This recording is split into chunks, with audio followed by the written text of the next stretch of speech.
Did she say slasher then, or flasher? Because that's a really different kind of keynote, right? So good morning. So you've had a great intro. It only goes downhill from here after what Dan's just shared. The core thing around Dan summed it up really well with the last point and the answer to the last question.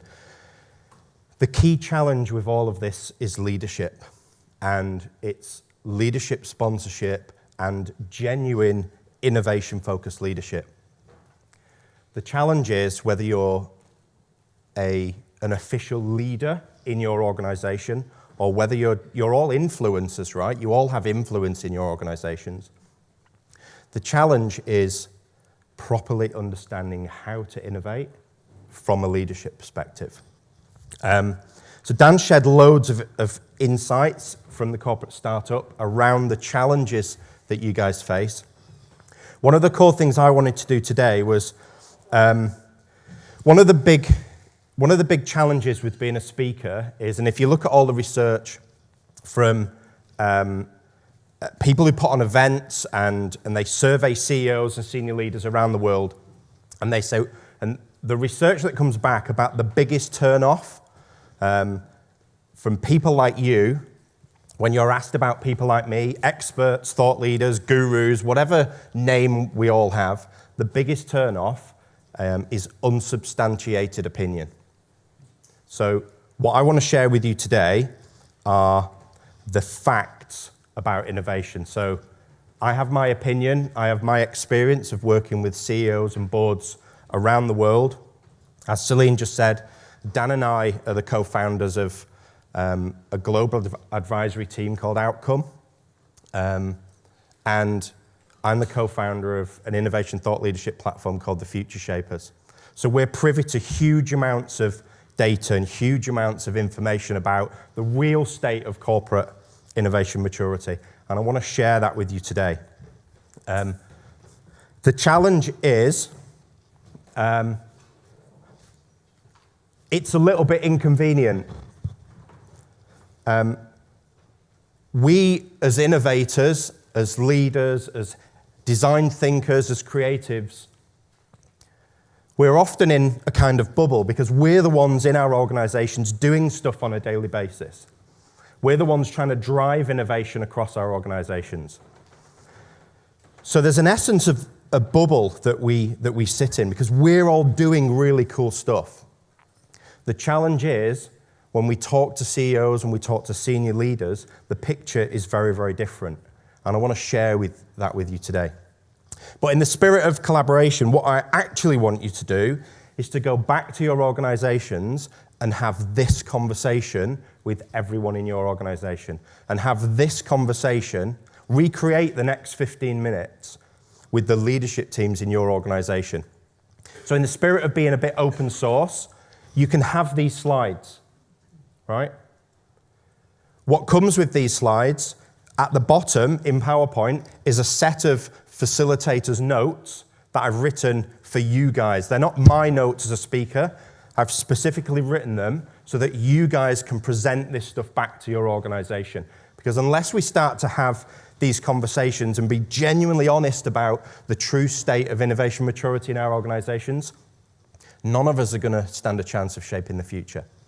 What also accompanies this is a PDF, which we can arrange to send you, or you can message me. Between me and the Innov8rs guys, we'll get you all this stuff. What comes with this slide is a presentation with all the research stats. So for the past 8 years, my team every year compile all of the global innovation surveys, all of the surveys we do, all of the interviews we do with CEOs and leaders. We've combined all of that data. So every number that I'm going to share with you on these slides isn't subjective opinion, and it's not unsubstantiated opinion, it's fact. So whether it's an Accenture survey, a Boston Consulting Group, a Deloitte, a What If Global Innovation Survey, every bit of data and research we've got and combined over the last 8 years has gone into producing these numbers. This is the real state of innovation maturity globally, despite what some of you guys are doing in your organizations. So, is innovation theatre dead? We all know the term, right? Innovation theatre. Many of us, if we're really honest, our organizations will be guilty of some of it. Yeah? We know that innovation's super important for all our organizations, for people all over the world, for saving the planet. You know, the bigger mission for innovation is how do we stop consuming a planet, 3 times more than the amount of natural resources we've got. Those are the big systemic things that innovation can really help us solve. So the time for theatre and being on the innovation bandwagon and just ticking a box and purporting to drive innovation just to be able to say that we're doing it, that time's been over for many years, but many organizations are still doing it. The question I have is there still a place for innovation theatre? We know that 72% of CEOs say their organizations are still reliant on fading revenue streams. 75% of CEOs say that market conditions, and even now, even more so, that middle stat's a couple of years old now, but it hasn't changed. Market conditions are forcing organizations to completely reinvent themselves, to pivot, as Dan pointed out earlier.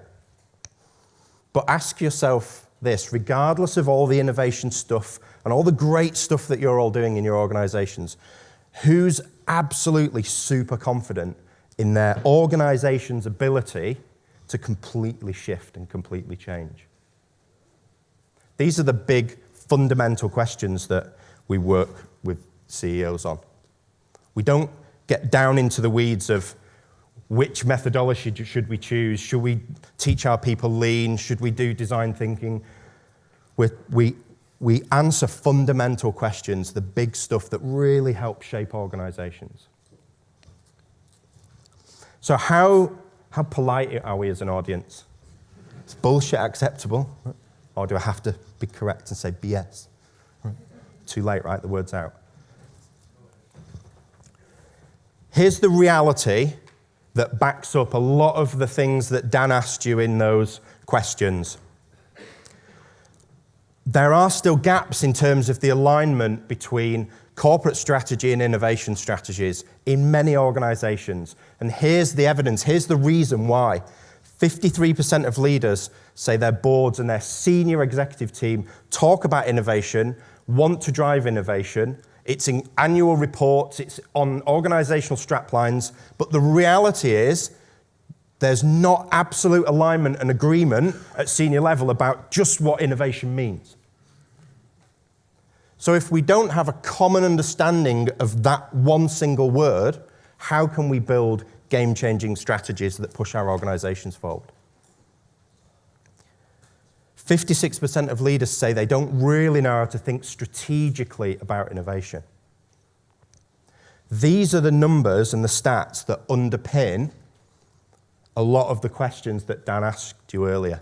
And when you've marked off on your sheet, actually, there isn't any alignment between our corporate strategy and our innovation strategy. It's because all the data and all the research is still telling us that at senior level, the people that are responsible for building those strategies are still unclear about how to do it. So we've ended up bucketing the core challenges around innovation into 3 sort of core areas, 3 issues. The first 2 are strategy and leadership. So there's a real challenge at senior level, CEO and board level, around how to genuinely think strategically about innovation and build forward-thinking strategies with innovation at the heart of those strategies. And then how to align that to the core corporate growth strategy. There's still a huge issue at leadership level with the core leadership ability and understanding and mindset and behavior required to lead genuinely innovation-led organizations. And one of the challenges around that is that traditional leadership and leadership development is broken. At best, it's outdated because the world that we now operate in is completely different than it was 10, 20 years ago, when the majority of senior people went to a business school and learned over 3 days how to be an amazing leader, right? 3-day workshop, transformational. You are now a pioneering leader. You've been to Cranfield or Henley or Ashridge or wherever, right? Those types of skills, the capability, the mindset, the behavior, they take years to shift and change and develop.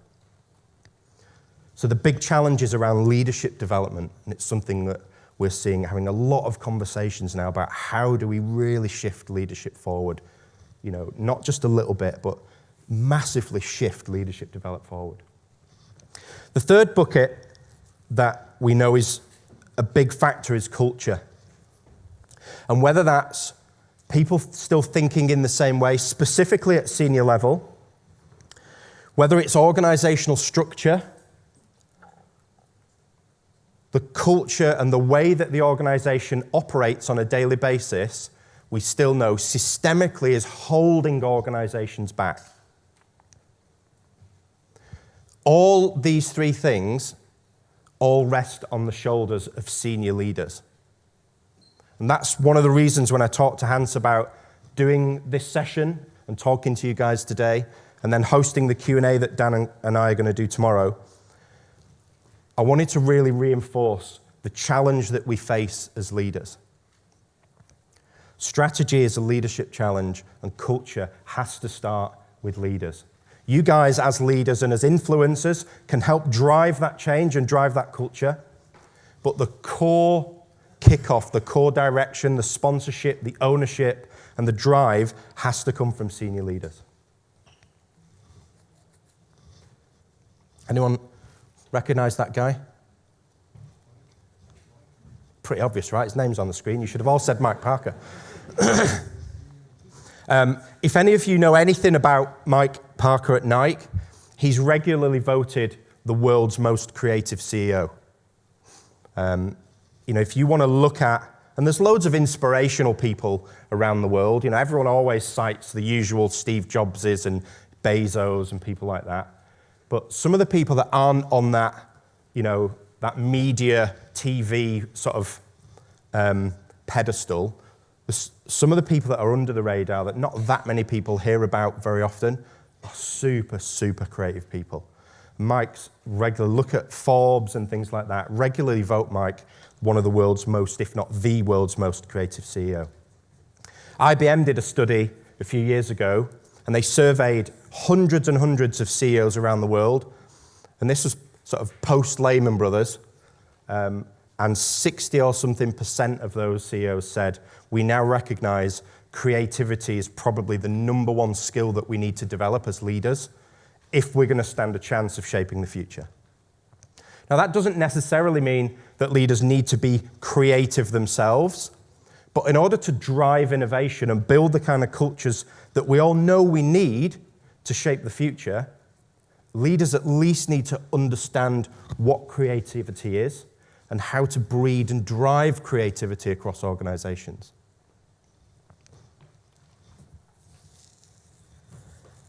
So you all know, who's doing things like design thinking, jobs to be done? Most of you, right? So as an ex-designer, jobs to be done, outcome-driven innovation, empathy, design thinking, all those things are sort of, you know, for me, they're part of my DNA. I was brought up, the start of my career was built on design and design thinking. And we now know, you know, 20 years on, that's great for me because all those skills that I learned as a designer 25 years ago have now come round full circle, and I'm now using that same thinking, that same mindset, those same approaches in boardrooms, right? So it's cool for me. I've got my second chance at using all those skills. But when we put things like design thinking into our organizations, the biggest challenge that we see is the organization itself getting in the way of those thinking and those methodologies and those approaches. And it's because our organizations fundamentally aren't designed to promote things like design thinking. So one of the things that we've developed a few years ago was a completely different way to help organizations redesign the organization itself so it can pursue and build the right environment where design thinking happening on the ground on a daily basis can be genuinely supported. And the reason we did that was if you boil design thinking down to 3 core components, how do we find high-value systemic problems? How do we then creatively solve those problems? And how do we then get those solutions to market? If you boil it down into 3 buckets, the challenge that still exists is this. 60% of major business leaders admit their senior teams don't really understand their customers. The proximity between the people building the strategies and driving direction and the people with the problem that we're all there to solve is too great. It's too much polarization. And we need to close that gap. The better we get as organizations at being able to unearth really, really deep, high-value problems, the more competitive advantage we have over our competitors. The second challenge is, even if we found those high-value problems, we've got to get better and faster than our competitors at solving those problems or capitalizing on those opportunities. And the challenge is, the majority of leaders claim their organizational structure itself inhibits collaborative working, creative networking, etc. Most of our organizations are desperate to collaborate externally, as Dan said, with universities or with other startups. One of the challenges with big complex organizations is they're very poor at collaborating internally, let alone trying to collaborate externally. And the final thing is, and again, one of Dan's points referenced this, the majority of organizations just take way, way too long to get new stuff to market. And the speed at which the world's shifting at the moment is completely at odds with the pace that organizations can get new stuff to market. So as I said earlier, all these stats, all the references for all these numbers are all in the document that we can make available. So let me summarize. Here's a few final stats. We want our organizations to be innovation pioneers. We want to be the vanguards of our industry. That's the language and the conversations that we have with senior teams.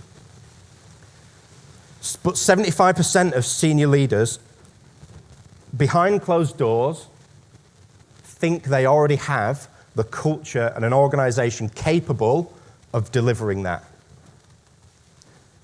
The challenge is that only 37% of you guys agree. Right? Our job as leaders and influencers is to close that gap. And the faster we close that gap, the faster we actually stop theater and start to build genuine innovation capability. And maybe it's because of this, right? Maybe that gap's there because there isn't a formal innovation process. Or at worst, there's a process that's been put in, but it's the wrong tool for the wrong job. Because your organization has decided to back a methodology rather than really understand the complementary nature of the methodologies and where to use the right one at the right time. And as one of Dan's questions pointed out, the sad fact of innovation, maturity, and capability, as we see it today, is the majority of organizations, regardless of the messages that they put out, are actually focusing on incremental. Which is why, when we want to be pioneers, only 40%, 41% of organizations believe that they are pioneers.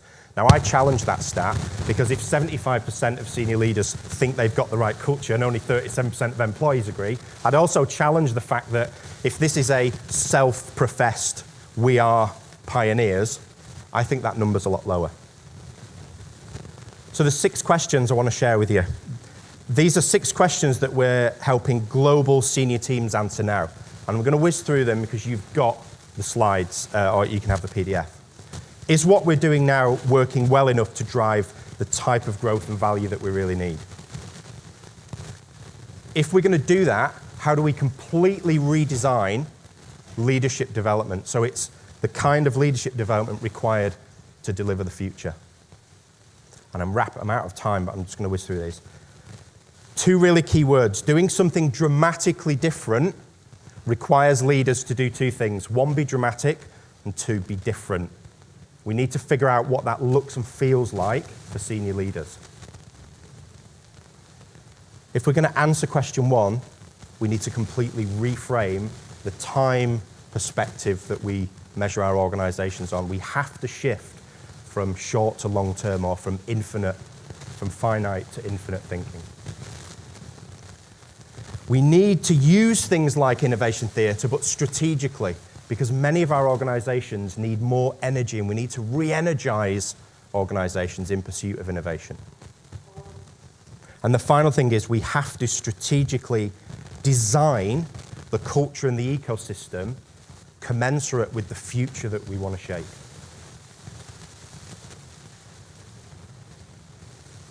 So one final thing. You can either view the VUCA world as volatile, uncertain, complex, and ambiguous. And if you view the world in that way, you'll probably buy into all the scaremonger at the moment that we're about to enter, or we're on the verge of a global recession. As leaders, think about the mindset and the decisions you make and how you lead if that's your view of the world.